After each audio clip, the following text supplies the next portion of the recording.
So hello everyone, কেমন আছো সবাই? আরও একটি নিউ ব্লগে তোমাদের স্বাগত। প্রথমেই বাবুর খাবারটা রেডি করে নিচ্ছি, তারপর বাবুকে স্নান করিয়ে খাইয়ে ঘুম পাড়িয়ে দিয়েছি। এদিকে দেখো, বাবু কিন্তু এখানে খেলা করছিল, আর সমস্ত খেলনা বাটি এদিক ওদিকে ছড়িয়ে রয়েছে, সেগুলো কিন্তু প্রথমে আমি গুছিয়ে নিচ্ছি। আর আমার বাবু যেন তোর খেলনা বাটি ছেড়ে গামলি বাটি এগুলো নিয়ে খেলা করতে কিন্তু পছন্দ করে। তোমাদের কার কার বাচ্চারা এরকম করে অবশ্যই কিন্তু কমেন্টে জানিও। তারপর দেখো, কয়েকটা জামা কাপড় ছিল, সেগুলোও কিন্তু একে একে ভাঁজ করে নিলাম। আর বাচ্চা নিয়ে একা একা কাজ করতে কিন্তু খুবই কষ্ট হয়ে যায়, কিন্তু কিছু করার নেই, করতে তো হবেই।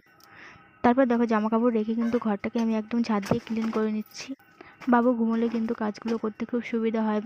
ওর শরীরটা কয়েকদিন ধরে খারাপ ছিল, তাই ও একা মোটেই থাকতে চাইছে না, সবসময় কোলেই থাকতে চাইছে। তারপর দেখো, রান্নার বাসনগুলো সমস্ত ধুয়ে নিলাম, তারপর উনুনটাও লেপে নিলাম। আর আমি কিন্তু হাঁড়ির ভাতগুলো গামলিতে ঢেলে নিয়েছি, আর হাঁড়িটা মেজে একেবারে ছাই দিয়ে রেখেছি, যাতে কালকে আর অসুবিধা না হয়। সমস্ত কাজ কমপ্লিট করে স্নান করে চলে এলাম। এখন কিন্তু বাবুর জন্য খাবার বানিয়ে কমপ্লিট করে এখন চলে এলাম একটু নিজের স্কিন কেয়ার করতে। মুখে একটু ক্রিম লাগিয়ে সিঁদুরটাও পরে নিলাম।